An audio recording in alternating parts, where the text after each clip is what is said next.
Hello, my name is Matthew Duman. Welcome to the Guardian Guide. Today we're going to be interviewing Mr. Mark Belli, principal, Guardian Lutheran School. We're going to be finding out what is going on around Guardian Lutheran and what can we expect in this new school year. So, welcome to the Guardian Guide. Thank you, Matt. What a blessing to be here. I want to welcome all of our school families, both those returning and those who are new to Guardian. We're beginning our 66th academic year and looking forward to a great school year. So, I understand the theme for the year is love like Jesus. What can you explain to us about that theme and what it means for the school? Well, I have to be honest with you, Matt. I didn't choose the theme. The theme was chosen before I got here, but I love it. Not to use love too much, but our Lord has a great affection for us, and it would be great if we could all see ourselves through God's eyes, and not just ourselves, but also the people around us, so that we're sharing the love of the Lord with His people, which is everyone. Well, that's great. I'm sure there's going to be a lot more on that, on loving like Jesus, as the students go through the school year. The first thing I wanted to ask you about is there's always new things each school year, and what can we expect in the area of new employees, new faculty members, new faces that we're going to see around Guardian this year? Yeah, we do have some new faces. We also have some old faces, and I use the word old just as the way it means because some of us are a little older. We have some older faces in new places. So we do have Gabriella McLean, who is going to be our new kindergarten teacher. Looking forward to having her come aboard for the first time, as well as Miss Christine Theracorn. Going to be our art teacher. And then we have some faces that people will recognize taking new positions. So Mrs. Madigan, Jennifer Madigan, will be taking our preschool position, replacing Mrs. York, who will be, those are big shoes to fill. But Jennifer has shown the ability to adapt and to uh, really get the job done in a way that honors and glorifies God. So looking forward to what Miss Madigan does there. And then my wife, Karen Belli, is going to be the new fifth through eighth grade ELA teacher. She brings a lot of experience into that role and a very strong background in literature. So looking forward to see what she can do with those students. And then obviously, you and I are both in different positions. When Guardian first contacted me and asked me if I would be interested in being the principal, my first thought was, has Matt lost his mind? He knows me. What in the world? Why would he want me back? But in all honesty, I saw this as God leading me to a new opportunity to serve him along with people that I had the utmost respect for. Matt, you're going to do a great job as the director of education and discipleship. And I'm looking forward to being the principal and serving the students here and the families here in a way that honors and glorifies God and working with you in a real team like way. Yeah, and speaking of the team, it seems like we've got a really good team shaping up for this new school year.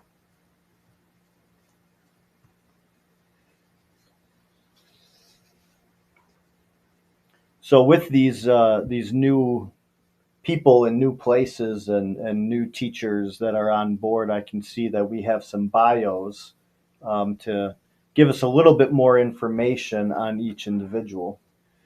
Yeah, I'm not going to read every bio to uh, everyone and go through the information in depth. It's there on the screen. People should feel free to pause the video and read through those different biographies of people and their experiences uh, as they have time. I do want to draw attention to a couple very good-looking guys apparently here. Um, Yeah, I don't know about that. Actually, my picture was so frightful, I decided to use a little AI to create some images. Uh, Actually, most people who know me know that I I do not like having my picture taken, and so being the principal and being the one in charge and the one making the slideshow or updating it, I thought this is a great opportunity for me to enhance enhance the way I looked a little bit. So yeah, that's where those came from. it's always good to be the one making the decisions. All right, so let's get into some of the nitty gritty of the school year. What can you tell us about the Cougar Care staff and information about our before and after school program, which is Cougar Care? Yeah, Cougar Care is a great program that is designed to serve parents and families that need a little extra time, either earlier in the morning or later in the afternoon. And this year, Mr. Armbrecht has agreed to continue doing the morning care. So there's no change there. And the time frames are going to stay the same as well, from 7 a.m. to 7:45 a.m. Our morning Cougar Care will be available to for parents to use for students who need to arrive a little bit earlier. And then our after school care will also continue to have the same individuals serving in Mrs. Beretta and Miss Belli, and that will run from 3:05 to 3:05 p.m. to 6 p.m. The rates haven't changed either. It'll be $5 per hour, and be charged on the quarter hour after that first hour. And of Parents, course, it seems like you're once again billing in fax, which is always convenient. yes, that's the plan. And it does seem that there's a couple days where Cougar Care will be closed. Can you share a little bit more about that? Yeah, it looks like right now, and this may need to be updated, but it looks like right now that June 4th and June 5th are days that will be half days, but we will not have Cougar Care on those days.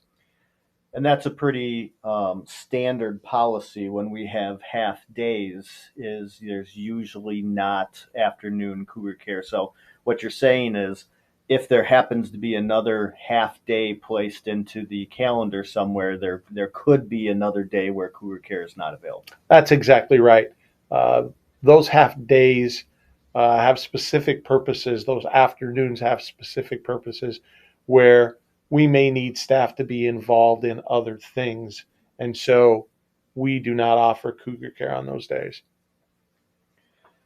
So we've talked a little bit about the new faces. Could you just kind of go through the entire staff and who we have returning and what positions? Sure. Our guardian primary staff, the lead teachers will be Ms. Samantha Marzek.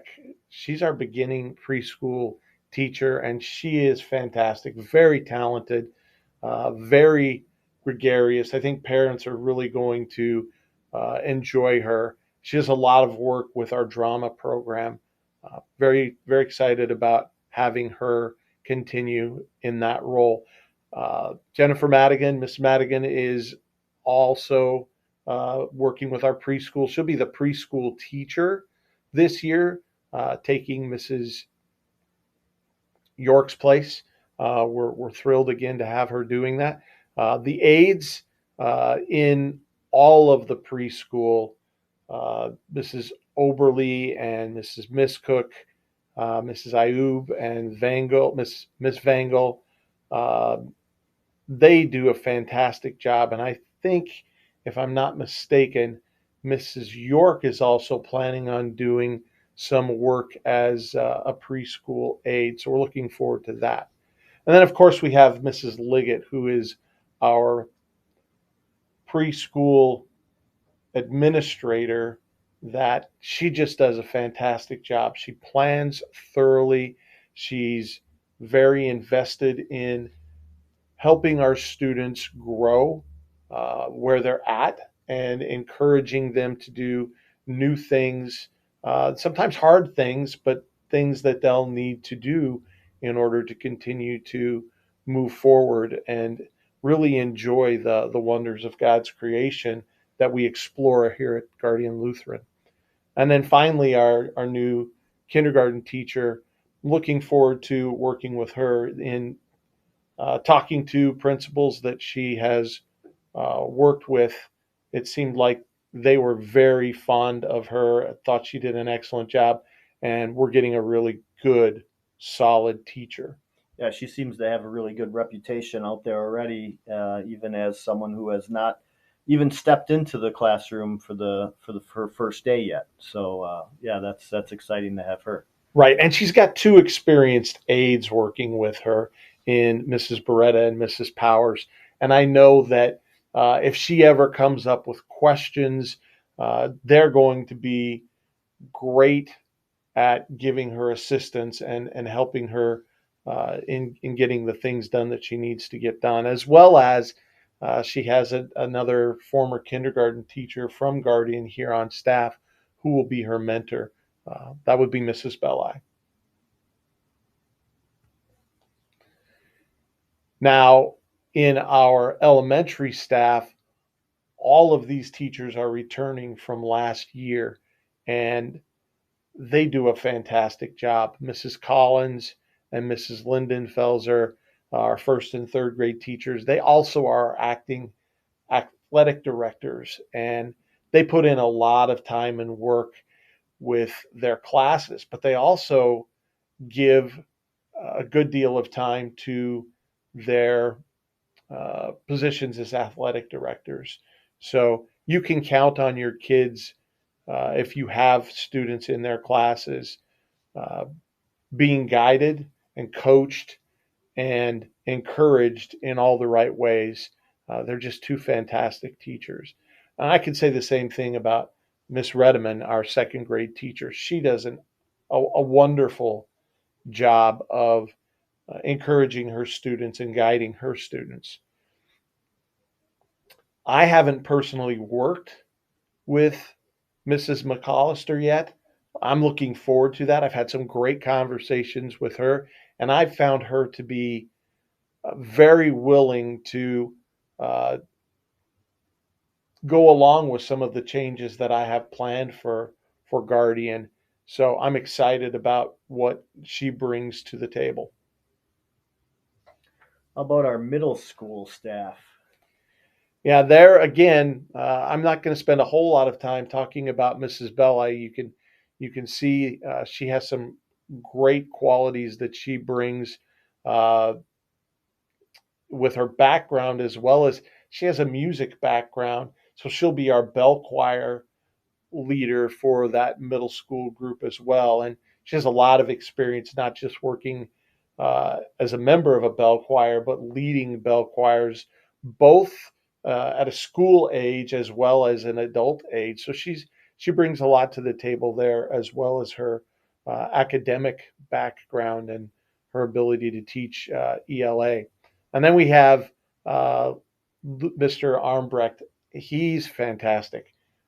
I'm very pleased that I get another opportunity to work with him. I think he shows a great deal of passion for social studies and teaching the different concepts in both history and geography. But I also think he has a love for his students that you'll notice right away if you have had him or if you haven't had him yet. He really cares deeply for his students. And so looking forward to working with him. Sounds He, like he's strong enough to be able to overlook the fact that he's a Bears fan. yeah, I know that's a challenge for him, but I don't really mind it that much because, well, being a Packers fan, Bears don't beat the Packers very often. So looking forward to any conversations we have there.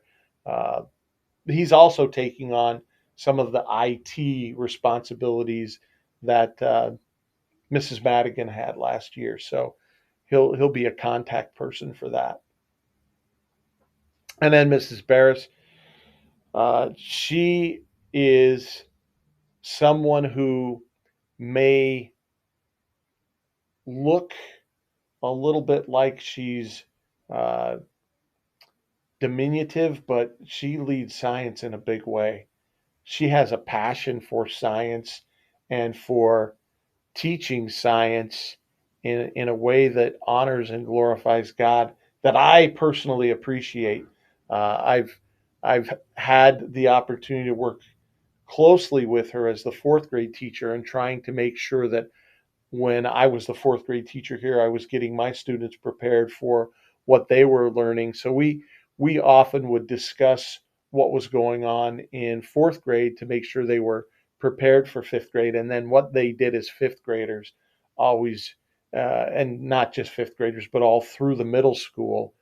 I always appreciated that she really had a strong understanding of science and a biblical perspective for that. And then finally, we have Mr. Heft, who I like to think that I know math well. Mr. Heft is on a whole different level. I actually spent a little time over at Lutheran High Westland earlier this summer, and one of the things I was talking to them about is, you know, where are our students when they come in? Where are they strong? Are there areas that we need to improve on? And they didn't really have any major areas that they thought we needed to improve on, but they did point out that Mr. Heft's students come to Lutheran High well prepared, which I thought was pretty high praise.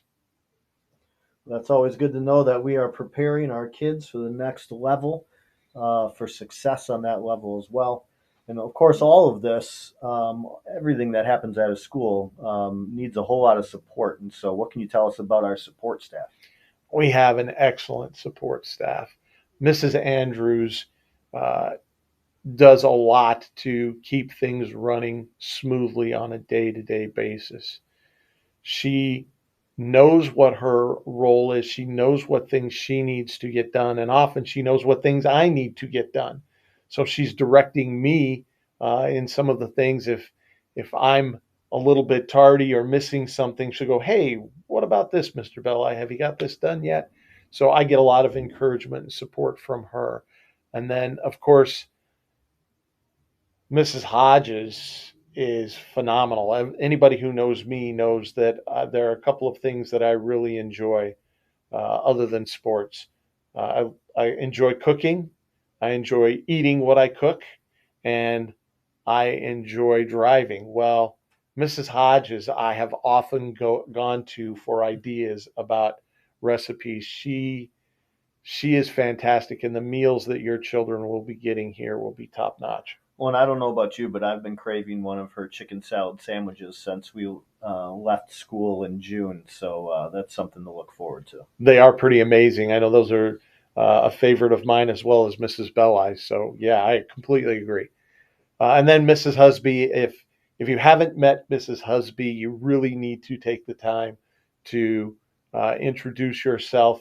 She's amazing. She will get to know your child and what genres they favor, as well as guide them to genres that they may not have thought about that will be pleasantly surprising for them. And she'll also have a good understanding of what grade level your or what level of books your students will enjoy the most. She's really good about understanding the students of our school. So I'm thrilled that we have Mrs. Husby on board just because of all the things that she does. And parents, the other thing that you can appreciate about Mrs. Husby is if there is a book that your child wants to read and she questions the level of it, you know, maybe it's at a higher level than she thinks they're ready for, she'll contact you and ask you what you think. And I really appreciate that about her. She goes the extra mile. It's amazing. Finally, Mr. McManus. If you haven't met Mr. McManus, he might quite possibly be the most positive person on the earth. He just continues to uh, appreciate the opportunity God has given him to share the joys of learning music and performing music in a way that other people can appreciate. I don't particularly have any gift for music. I make more of a joyful noise, but he's great at getting our first through fourth grade choir and our middle school choir uh, ready to sing the to the best of their ability and share the joy of the Lord through music. So, as a guardian parent, I may often have questions about uh, this or that, and I'm just wondering how in the world am I supposed to know who to ask my different questions to? Because as we just went through, there's a lot of staff members. It seems like there's 35 different staff members that operate here at Guardian, and so who do I go to with the different questions that I have? That's a great question you're asking, and I'm sure there are parents who are asking that question. What we've created here is informational slides. There's more than one that help you understand who you should ask if you do have a question, and it's anybody from teacher to administration to uh, Mrs. Andrews. So if you do have questions, please refer back to this slide to help you. And then on the following slide here, if it's just a question of a very specific person you're looking for, we have their email addresses located for you so that you can use those. And if you don't have the kind of eyesight that I do, you can always just pause this video and zoom in on that screen if you're not able to see clearly those email addresses of those individuals, because there are quite a few email addresses on that slide. But it's very easy. Just pause, zoom in, and you'll be able to see any of those. Right? Not everybody has the eagle eyes that you do. Well, that's true. So as we start off a new school year, of course, the very first thing that happens is we've got to come back to school for an open house. So why don't you tell us about that? Yeah, we're looking forward to that Wednesday, August 20th from 5 to 8 p.m. We have our back to school night. And on that night, we're encouraging all parents to come. We have quite a few things that are designed to help you as a parent get your child organized and better prepared for that first day of school. So, on that back to school night, you'll drop off student supplies, you get an opportunity to meet the teacher.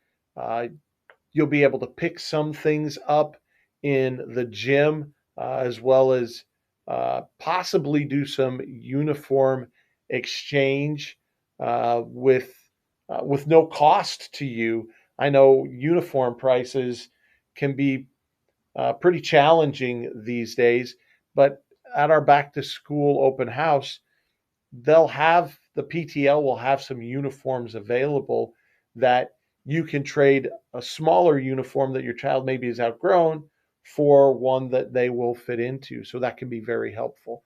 And then, of course, there's an opportunity for you to review the information we have about your child and your family and sign off on that so that we're as well prepared as we can possibly be. And it's my understanding that all of this is happening if you're in K through 8. This is all happening in the school gym. That is correct. There will be a number of tables set up, and if I remember correctly, they're set up in kind of a U-shaped formation so that parents can just walk from one end around to the other and kind of hit all of the things that they need to hit. So if you're a fifth grader, that might be where you pick up your Chromebook. And if you're uh, any of the students in the middle school, that would be where you would pick up your class uh, schedule and locker assignments. And there are also name placards for cars. And those name placards, we're asking parents to put those in their front windshield when they pick their children up so that whoever's calling for students can see which students they're calling for and get those children out to their cars in a good quality, quick fashion. And if my student needs medication during the day, or I would like to apply for reduced lunch, is that going to be available as well at that open house? That will also be available in the gym. So that would be another place you could go to look for those things. Yes. And of course, other things that can be purchased, like Bibles, catechisms, gym uniforms, car magnets, things like that will also be available.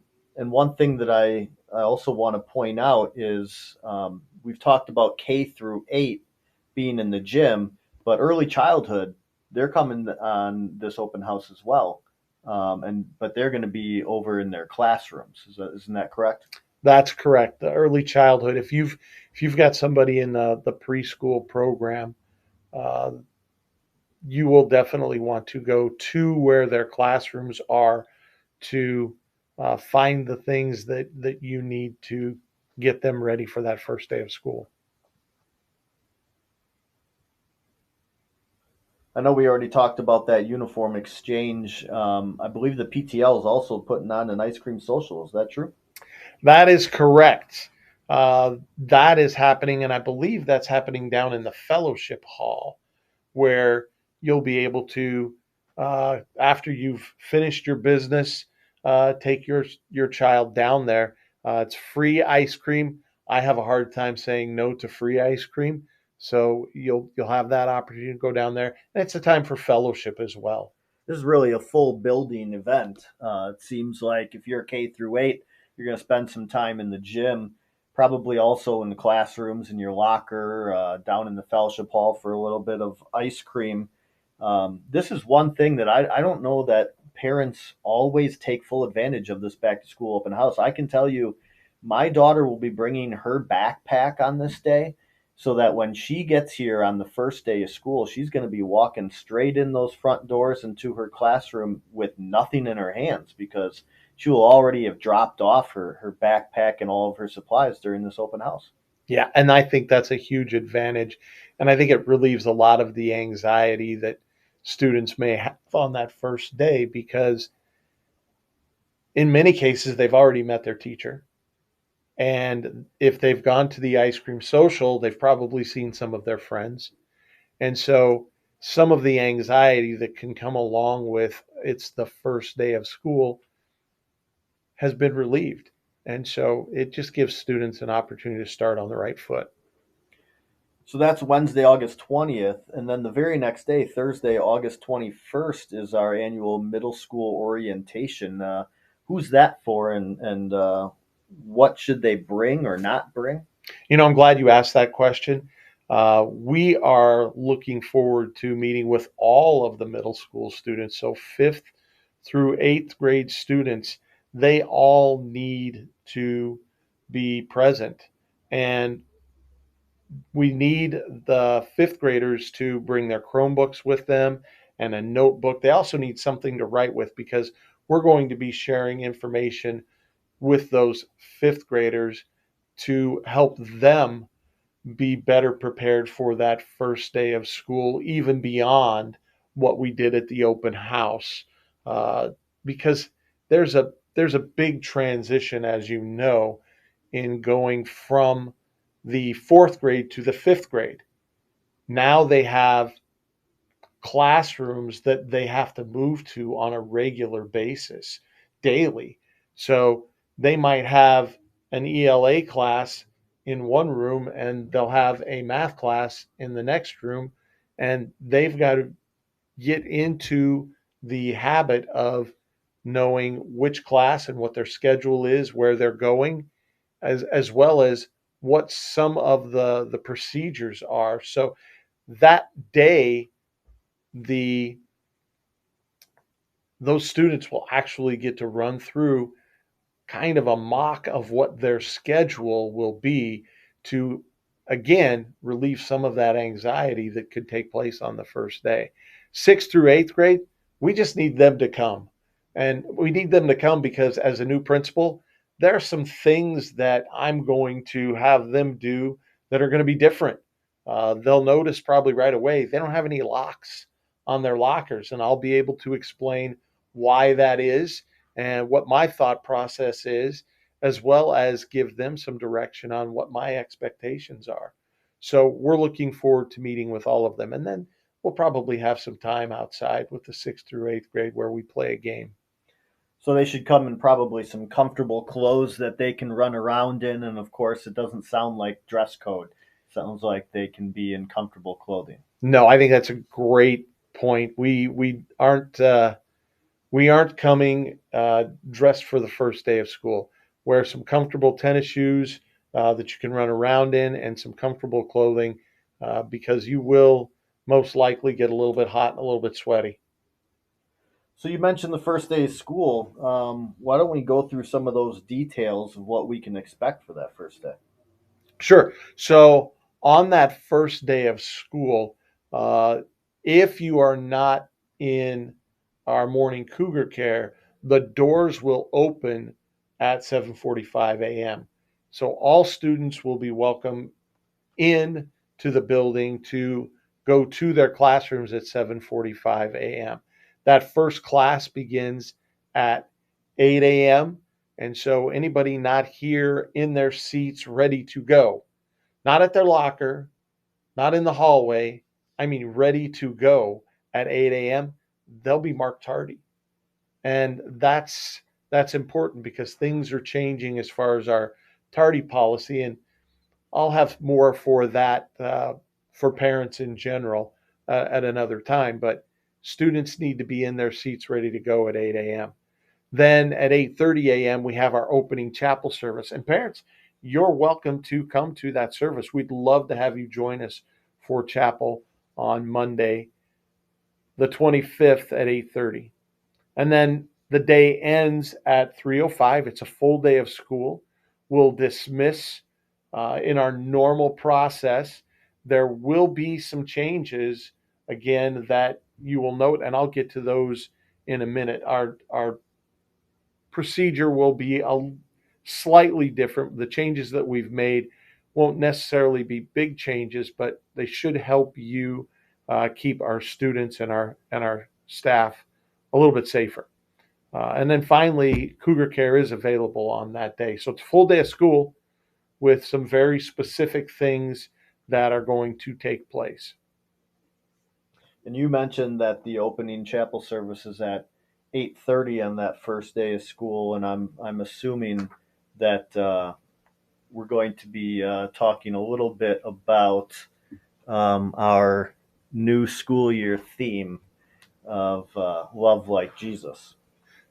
Yeah, that will be Pastor Dan is leading that chapel service. And I look forward to hearing what he has to say. Our theme verse is love your enemies and pray for those who persecute you. That comes from the book of Matthew, chapter 5, verse 44. So Pastor Dan always does a great job of introducing that the theme of the school year. And I believe the song is Reckless Love, which is one students should know well. Is that correct? That is correct. They should definitely know that one. And chapel offerings. I know last year we had a mission of the month. We supported different missions. What are we going to be doing with chapel offerings this year? So we are going to have chapel offerings. We are doing them a little bit differently. Each guardian family will choose their own mission, and it won't just be for the month. It will be for the entire school year. So you'll see here on this slide that it says 24-25. Yeah, that's my error, and I apologize for that. But I initially wanted to make a point that it wasn't going to be a mission of the month. It'll be a for that guardian family. It'll be a mission for the year. We want our students to buy into the idea that what they give back to God to use for His ministries, varied ministries, is something that He's already given to us, and we want to give from the heart. We want our kids to buy into the idea that they get to choose the ministry that they want to support, and hopefully uh, support that with a lot of vim and vigor. And I'm assuming our early childhood kids who are not in families will probably be choosing a mission to support for the year as well. That's correct. Just because they're not in a family, we don't uh, keep our preschool students from participating in this. We think it's a very important ministry, very important part of what we do as guardian to serve other people. So you mentioned drop off and pick up procedures. This is always one of my favorite things to go through at the beginning of the year and every month throughout the year. So why don't you tell us a little bit about how that might look the same, or how it may look even a little different in some ways? So it will look different this year in some ways. The beginning will look very similar. Parents will pull up to the door. We have two sets of doors that parents can drop students off at. Follow the line up to the point. Don't pause in front of the main doors. Pull all the way up to the the blue awning doors if there's room available, and let your child out, and they'll go to the door that is the closest to them. Once they've gone through those doors, as long as it's between the time frame of 7:45 and 7:55, they'll go down to their classroom. After 7:55, however, they're going to go directly to the church most days. That's because we'll be starting with a morning meeting. And so that's important for them to understand.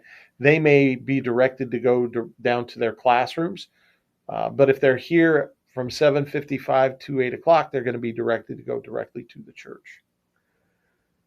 So you had mentioned it, and I just want to make sure I'm clear on this. So if I'm driving into the parking lot, I shouldn't stop my car right here in front of the Welcome Center. Instead, I should keep driving until I either get to the blue cone or I get to a car in front of me which is stopped. Is that what you're saying? That's exactly right. We want to be able to safely offload our students in a very timely fashion. And that only works well if we're cooperating as a guardian family. And the way parents can help us in that is to make sure that when they get there, if there are no cars there, they pull all the way up to this blue cone. Their children can walk the short distance to the blue awning from there. Okay. But if there are cars that are in front of them, they pull up within a reasonable stopping distance of that car, let their child off, and then when it's safe to proceed out of the parking lot, they do. Of course, we always want families to be aware of what's going on around them. So always make sure that you check in front of your car and you're aware of what's going on behind your car as you're getting ready to proceed out of the parking lot. See, that sounds great, but I don't think you understand that my daughter is very special. And so you're saying that my princess shouldn't get dropped off right here, even though like I should make her walk if there's cars and it's stopped. Yeah, well, what if I'm stopped right here? I should make her get out and walk all the way to these doors, my special princess. Yeah, your child is a special princess that I happen to adore, and yet the walking is good for her because we all know that a little bit of exercise is good for your heart, it's good for your lungs, it's good for your brain. It's a great way to start the day to get a little bit of exercise. So that extra walking won't harm your child at all. They have strong enough legs they can handle that very easily. Well, and I suppose I should be thinking about other people and not just myself and my child too. So maybe if I just followed the rules, that would be a good thing too. That would be very helpful for everyone, yes. Okay, well, tell us about the after school pickup. So the after school pickup starts actually at 3:05 p.m. We will have people who start to line up early. I encourage you, uh, whenever possible, not to come before 2:50 because we end up getting a line that blocks quite a few people if we are there much earlier than that. When the parking lot is open for you to come in, please drive in and fill in all of the lanes. You'll notice here that we have, sorry, wrong slide. You'll notice here that we have lanes for cars to pull into. Please pull into and make those lanes even. If you think you normally pick your child up here and everybody pulls in and wants to park in this lane, it creates a huge backup that actually can go out to Cherry Hill, and then we end up getting contacted by the police or by our neighbors. Please help us all go all the way across. And this year, I hope to have somebody positioned here to encourage people to do that. So please follow their directions. And is there any benefit to being in, say, this lane or these two lanes over here, as opposed to these lanes over here, that would make me want to stop here, block all the traffic from going in? Is there any benefit from being in those lanes? There really isn't, because what we do is we call the students by the row that they're in. So we don't call them by the column, we call them by the row. So if you're in the front row, we're going to be calling those names. And then we'll move on to the second row. Okay, so that's how the process works. If you are pulling in and you want to pick up your child in this lane, but there's no room, but you move over here and you find yourself closer to the front, you're going to be picking your child up earlier, which means you'll be out of the parking lot earlier and on your way. Well, and you mentioned don't show up if when at all possible before, say, like 2:50. I'm assuming that's because the school is potentially using the parking lot for things like recesses or gym classes. And so I really like to get to school early, like around 2 o'clock, and I like to start lining up and just I need to be there early, got to be prepared, right? So you're telling me there's no need for me to get there at 2 o'clock and then get antsy and maybe even angry if the parking lot's not open by, say, 2:30. That is correct, Okay. because as you said, uh, we do have PE classes that use the parking lot, and as well as there are some recesses or some free time that a student, when I say free time, a whole class might have an extra little bit of time where a teacher will let them go out and run around the parking lot. That parking lot entrance is closed with cones. You can't get in anyway. So showing up early just means you wait in the street. So you're saying I'm not allowed to move those cones and just drive my car in? No, if you do move those cones, we'll have a conversation about that where I will ask you to solve that problem, because those cones aren't for you to move.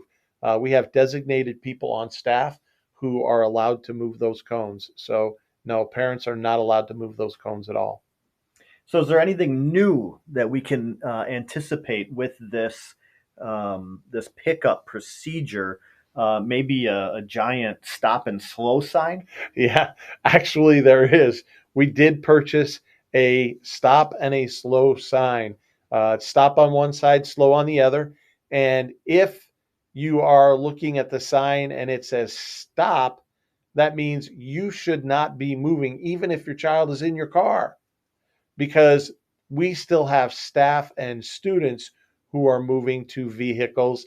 And for the safety of everybody concerned, we don't want anybody moving when they're not supposed to be. So please look for that sign. And if you see it says stop, you're not moving. If it says slow, then you are welcome to proceed slowly out of the parking lot. Please be mindful of other people also trying to move out of the parking lot, uh, so that we all do so in an orderly fashion, and are kind to each other. When you see the slow sign, the students will be seeing the stop sign. When you see the stop sign, the students should be seeing the slow sign, which means they're not going to be running to their vehicles so that we have kids falling down, and various things spilling out. They should be walking to their vehicles. So if I send grandma to pick up my daughter, is it my responsibility to tell grandma how this all works, or should I just assume that grandma can do whatever she wants? You should not assume anything. It is absolutely your responsibility to make sure that anybody, grandma, grandpa, friend, aunt, sibling that is old enough to drive, whoever's picking your child up, understands what our procedure is, so that they don't get frustrated when we do things meant to keep all of our students safe. Wow, well, that's a lot of good information about drop off and pickup. I'm assuming that that was so thorough that you information that you gave us that I'm sure we're not going to have a single problem with that all year long. So Well, that's the goal. And yet, I know that there are times people have questions. So if you do have questions about this procedure at any point, please feel free to contact me. I'll be happy to uh, answer the questions you have. So with school cancellation, let's say we get a big blizzard or possibly a hailstorm or we lose electricity. How am I to know that school has been canceled? We have a process where we use a parent alert text to let you know that our school has been canceled. For whatever reason, it might be that there's a power outage, it might be that we have weather that keeps us from uh, being able to attend school. It's just not safe to even be on the roads. So, anytime there is a school cancellation, we will contact you. The thing you need to do is make sure that all of your information is up to date, because that's the information we'll use to contact you. We will also share this information of school cancellations with all of the major media outlets in Detroit. Now, I know this is your big responsibility this year to decide when we are canceled and when we are not. And I'm sure there are a lot of families out there who are thinking to themselves, wow, for the last 12 years, we had this principal who grew up in Wisconsin and apparently loved school so much that very rarely canceled school for inclement weather. And so I'm sure they are very happy to know that wow, we got a new principal in place, and maybe we'll get some more snow days. Um, is that are you anti snow day? Are you pro snow day? You grew up in Florida, right? So you must not like the cold. Yeah, I like to wear a good Hawaiian shirt, but that doesn't mean I grew up in Florida. I actually grew up further north than our former principal. So I'm probably less likely to cancel school. And yet, the priority is always just keeping our kids safe. But I do take into account what the roads look like and what the forecast was. And I will also, whenever possible, make phone calls to people and see what the area looks like for them. So I hope to put together a team of people that I can use to help me get information on whether it's necessary to cancel school. Anybody who knows me knows I love school.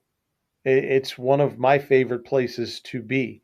And so I'm not going to cancel school just because another school did. I'm going to get as much information as I can to make a good, wise decision. So it sounds like this is more of a process, and it's not just a random decision making. So while you are busy going through that process of deciding whether or not it's safe for our kids to go to school, I should just sit on social media and ask, "Have you heard from Mr. Belli yet? Have you heard from Mr. Belli? Why hasn't Mr. Belli closed school?" And talk about all my opinions of whether or not we should have school on social media while you're thinking about it, right? You can certainly do that. That's your choice if you want to be on social media and go through that process. You should probably know that I'm not heavily invested in social media, so I'm probably not going to get any of that information. Uh, I will do my due diligence to make sure I am keeping the children and the staff, as well as our parents, anybody who's driving in weather, as safe as I possibly can. Uh, so I will do my very best to honor God in making those decisions. All right, well, let's change gears here a little bit and talk hot lunch. Tell us a little bit about our hot lunch program. Yeah, well, if you knew anything about me, you'd understand why I kept going to this slide because food's a big part of what I like to do. So, yeah, our hot lunch program, we use facts and you can access the what the meals are every day so that you can choose to see the meals and pre-order lunches for your child, and then those those lunches are paid for through Facts. Okay, so that's something that you should be aware of, and that schedule I believe gets updated every 2 weeks, which should also help you uh, kind of plan out what meals you want to buy. Now the prices have gone up a little bit, not tremendously, but we do need to make sure that we're honoring God with the resources He's given us, and that being the case, we did have to raise prices a little bit. So be aware of that. And I remember you saying when we were talking about the back to school open house that applications for reduced lunches would be at the available at the back to school open house. Yes, they will be. Parents can pick those up. They do not have to fill them out on the spot. They can if they would like to. That helps us move through the process a little bit faster. But you can fill those out at home and return those to the office, and we will take a look at the information and get back to you on what we can do to help. That's great. Let's talk sports. Let's talk athletics. I am loving the AI generated pictures of our student athletes there. Why don't you tell us a little bit about fall sports? Yeah, so fall sports. I enjoy sports as much as the next person. And so our fall sports that we offer here at Guardian are we offer co ed cross country for grades 4 through 8, co ed soccer also, but that's grades 5 through 8. And then we offer girls volleyball grades 4 through 8. So if you have a fourth grader and they want to participate in a fall sport, they have two choices. They can participate in either cross country or girls volleyball. If you have a 5th through 8th grader, they have a third option. They can participate in soccer. So lots of options there.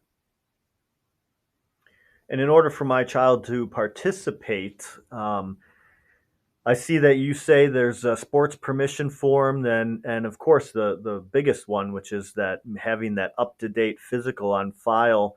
Those are just recommendations, though, right? My child can still practice and play without those things. So your child can come to practice and watch if they don't have those things on file, but they cannot participate. So it's really important that we get the permission form in as well as an up to date physical on file. Now, as a former athletic director, I believe that the requirement is that those physicals have to be within the past year. So if you had a physical that is 13 months old and it's on record in our school, that doesn't work. You're going to have a physical that is up to date within the past year. Otherwise, they can't participate.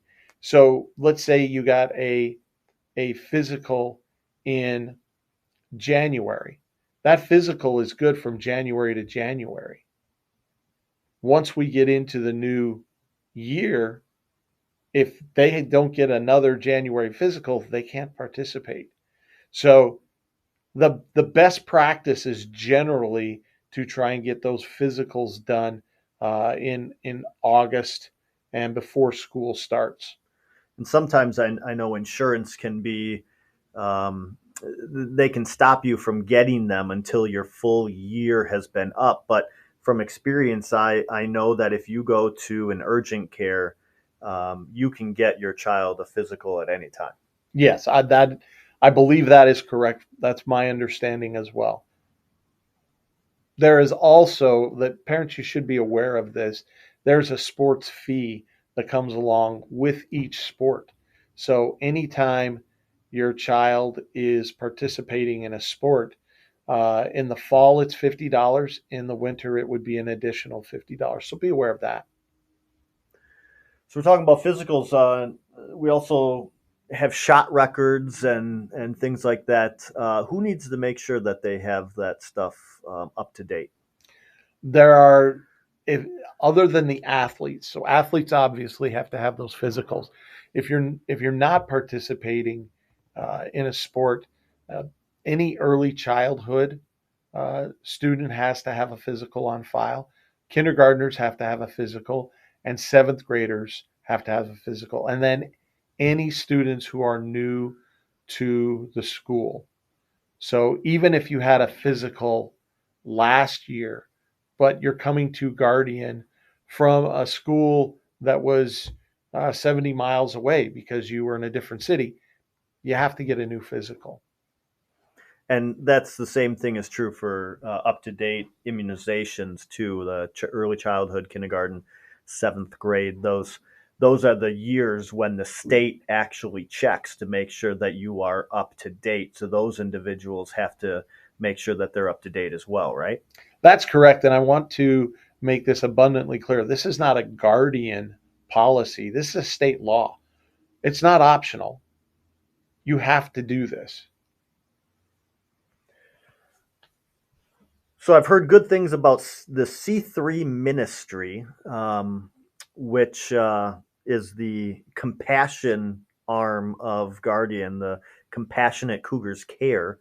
How do we get money to be able to do the kinds of service projects, hands-on service projects that our students do through C3 ministry?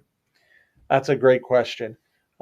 Every Friday, I should say, most Fridays, uh, students will have the opportunity to wear cougar wear. And if they choose to wear cougar wear, and not just students, but this goes for staff as well. Students and staff who wear cougar wear will pay $1, and that dollar goes directly to our C3 ministry fund.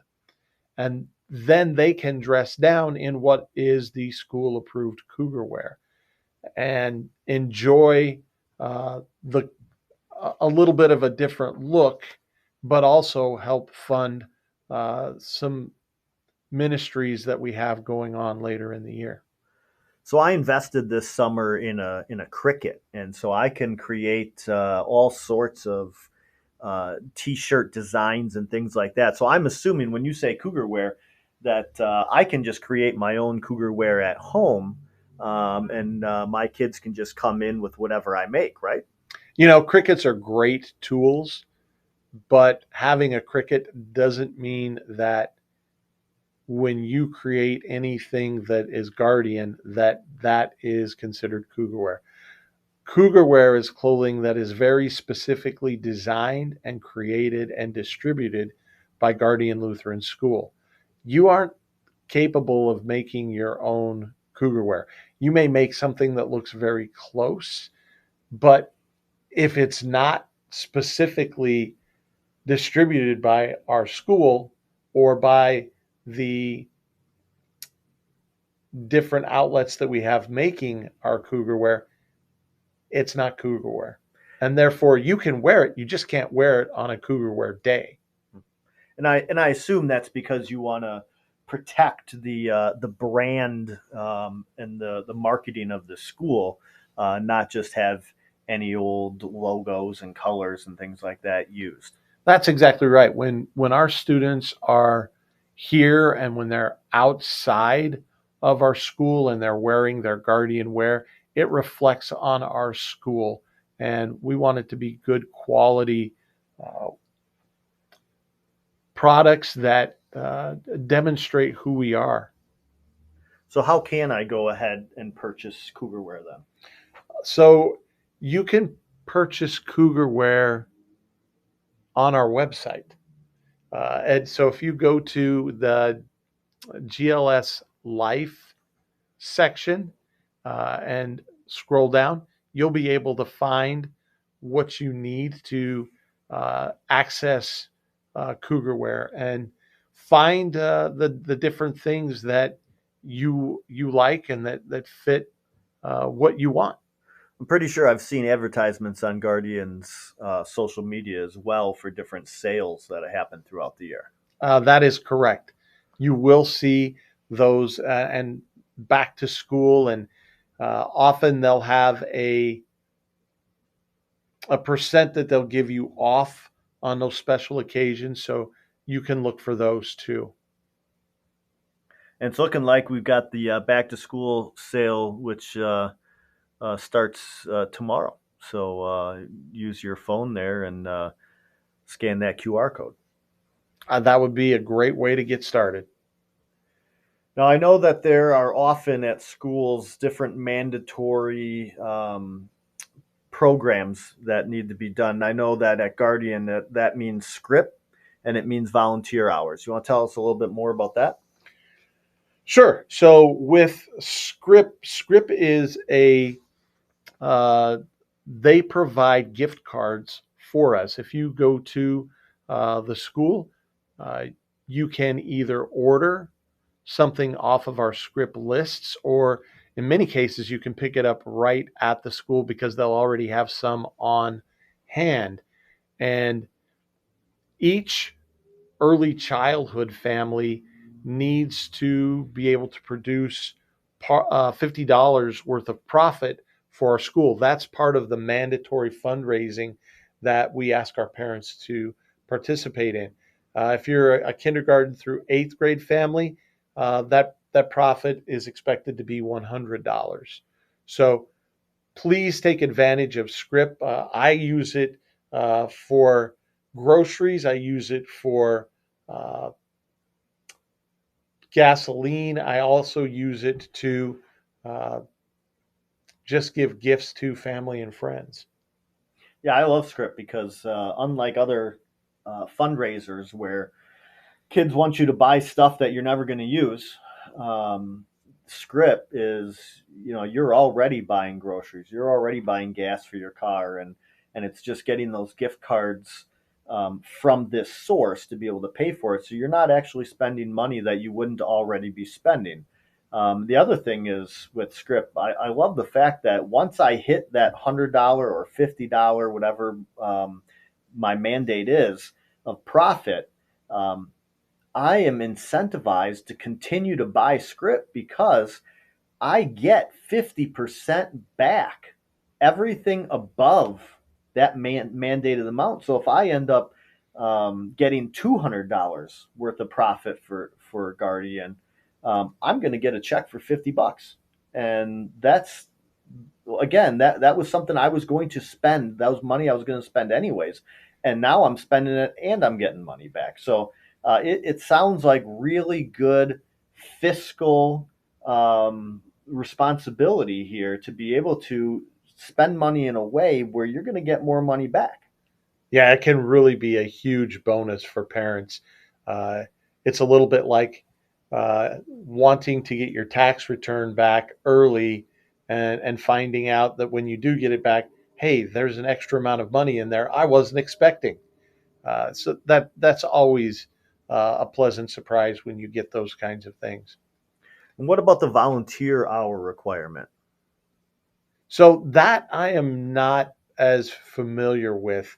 I do know that the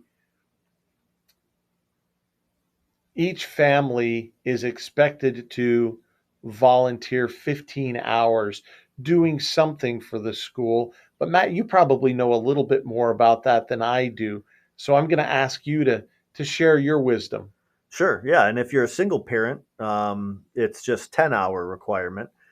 There is no shortage of ways to be able to volunteer at Guardian. We have a very active school, and everything from getting involved in different PTL events, to driving for field trips, attending some of these trips that are maybe 3-day overnighters.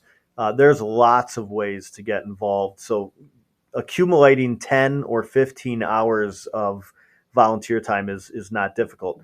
Now, of course, if you are a very, very busy professional and you can't find ways to volunteer at the end of the year, however many hours you're short of your requirement. So if your requirement is 15 hours and you've only volunteered 10, then you'll just be billed for those 5 hours that you did not complete at $10 an hour. But again, I don't think we want parents' money in this case. I think we would much rather covet your assistance and your volunteering and your physical help here at school. So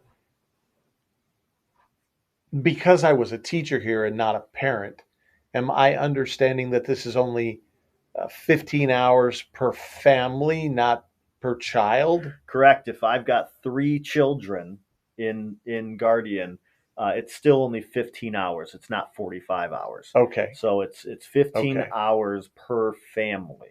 Yes. That's great. I have a better understanding of that now. I appreciate that.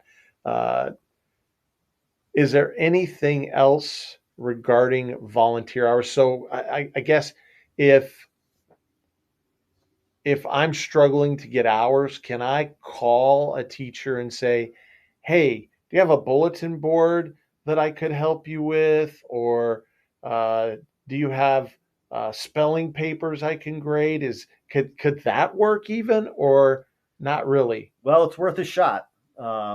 Call or even calling Mrs. Andrews in the school office to find out what events or what opportunities are there for volunteering.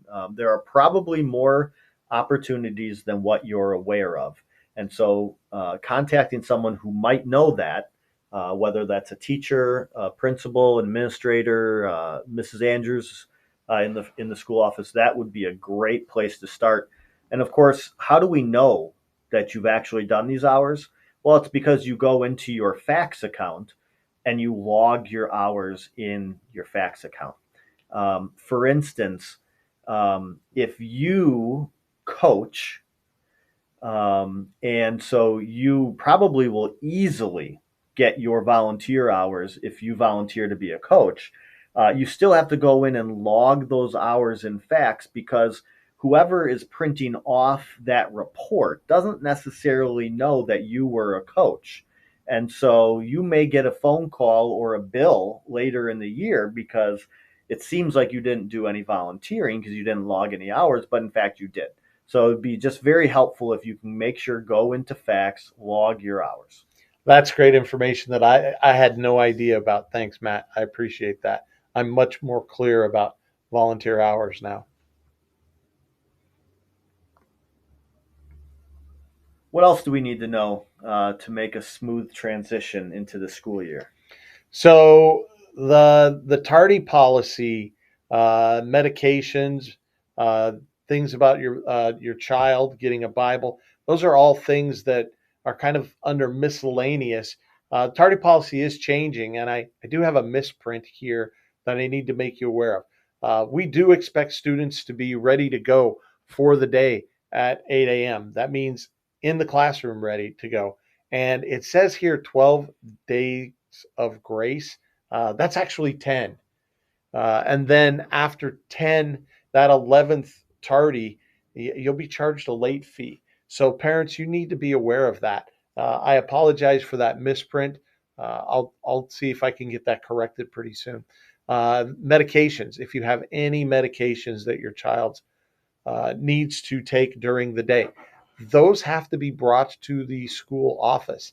And with those medications, you have to have a medical authorization form. You can find those forms in the school office, or you can get them at the back to school open house. But any medication that your child is taking, you need a specific form filled out for that.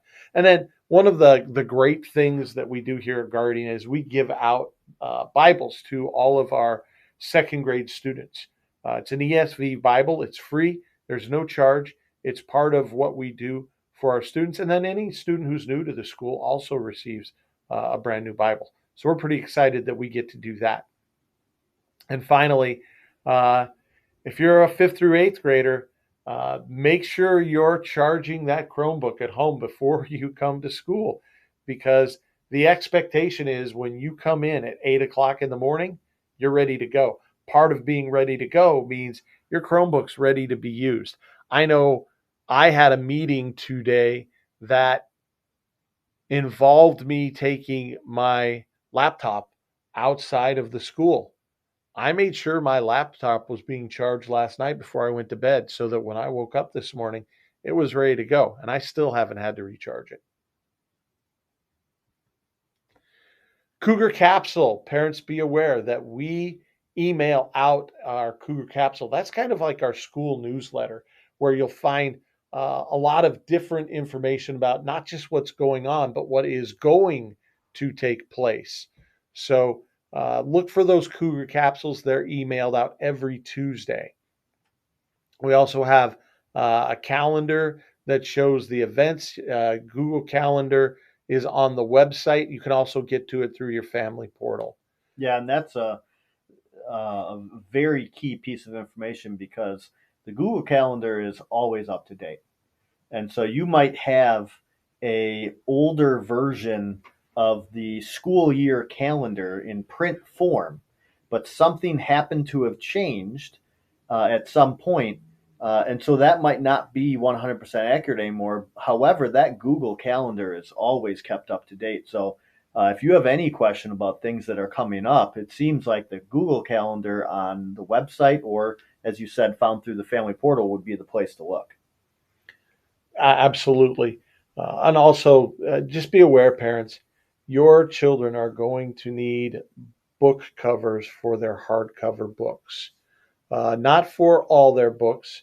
If they have a what we call a consumable or a workbook, they don't need a cover for that. But if they have a hard-covered book, they're going to need a book cover of some sort for that book. Now, you can make them. They have YouTube videos that show how to take a regular paper bag and make a book cover. Those work really well. They also have some that you can buy that are cloth, and those work as well too. School supply lists and calendar. That's usually those things are published in the Cougar Capsule. Is that correct, Mr. Duman? Yeah, and I believe they should have gotten that during the midsummer Cougar Capsule. So if you're looking for the supply lists or the school year calendar, go back into your email and look at the midsummer Cougar Capsule that you got.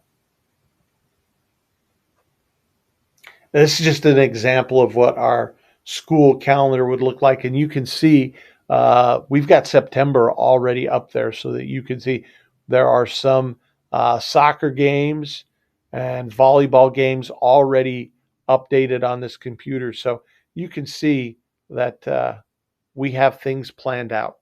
You can also click on the chapel on the Google Calendar, and you can see who's actually leading chapel that week. I didn't know that. Yeah, so that's a extra piece of advice. Excellent. So it seems like we really have covered quite a bit of information here. If you had to sum up the important things here at the start of the school year to make sure that we have a real efficient and smooth start to the year, what would you be telling us? Well, the first thing I'd tell you is there's some upcoming events that you really need to keep in mind and get on your radar. August 20th being the back to school open house, starting at 5, ending at 8. There's a lot going on there. August 21st, middle school orientation. We expect our 5th through 8th graders to be there. The first day of school is on the 25th. Meet the teacher night. That's a night where you will come to school and have an opportunity to spend some time with the teacher. They'll go through their curriculum as well as what their daily schedule looks like. So that can be very helpful. And then something that I really like that Guardian does, September 10th through 12th, we have an 8th grade leadership retreat. And Mr. Duman has been running this effectively for how many years is it now? This will be the 13th year. Wow.